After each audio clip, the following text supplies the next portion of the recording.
Hi, my name is Noah Greenberg. I am living in Los Angeles, California. I wanted to thank the People's Filibuster for giving us an opportunity to do this. Um, obviously, gun issues, gun violence is an issue that now touches all of us. And I'm happy to join so many people in adding my voice to the chorus of folks that are calling for regulations to better control guns and limit gun violence. I think I'm joining, from what I understand, 97% of the population that favor more practical gun regulations. I know that all those people don't agree on what those regulations should look like or how far they should go, but those people do agree that we need more and better regulations to control gun violence in this country. And it's a pretty overwhelming, I think, chorus of voices. And so the first thing that I would like to call attention to is really how we appear unable to reflect the people's voice in this conversation. Our representatives, the folks who are elected to represent the people, seem unable to reflect the people's voice. That, of course, is very upsetting for a lot of us.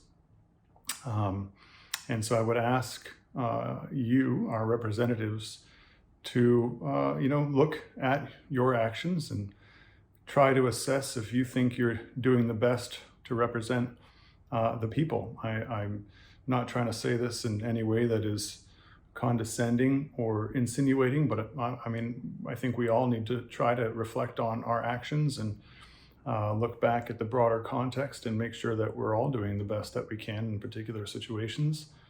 And this is a situation that really demands, some serious contemplation from all of us. There are other issues in this country in which the politics don't reflect the general consensus, but this seems to be one of the more glaring challenges.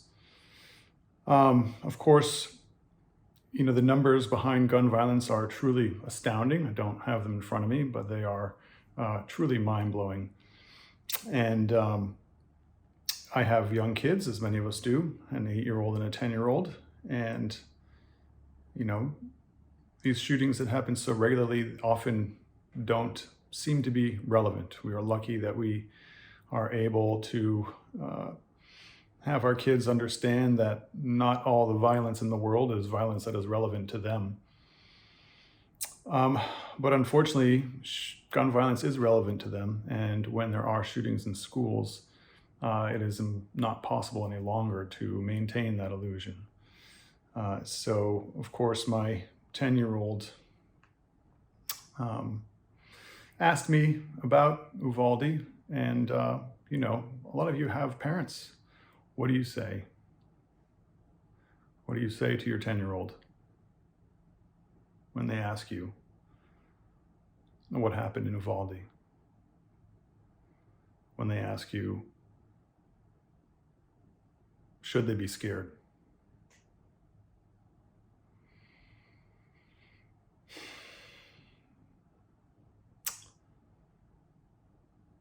And then shortly following Uvalde, there was a shooting not too far from where we live. And of course, they're practicing safety drills at school. It is a shame. It is shameful, embarrassing as an adult to have to talk about these things with my child.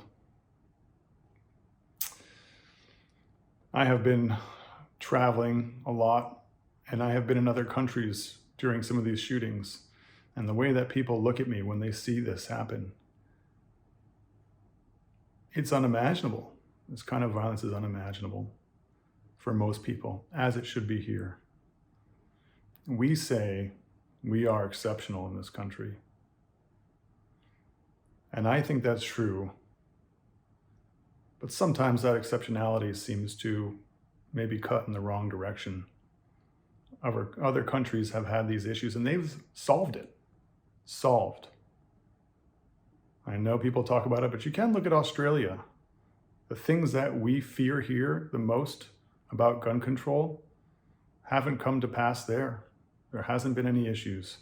What there has been is less gun violence. This is a solvable problem, imminently solvable problem, and we cannot do it. So I'm asking our representatives to please take the time to work out the issues, make the compromises. We have freedom in this country, but I'm not sure how we define it anymore. Freedom is not having guns everywhere. Freedom is being able to go places safely. So I think we're mixing these up a bit, and I would ask you to value the freedom for us to be able to go places safely and send our kids to school safely by implementing some common sense gun control. I thank you, all of our representatives, and I thank the People's Filibuster for this opportunity.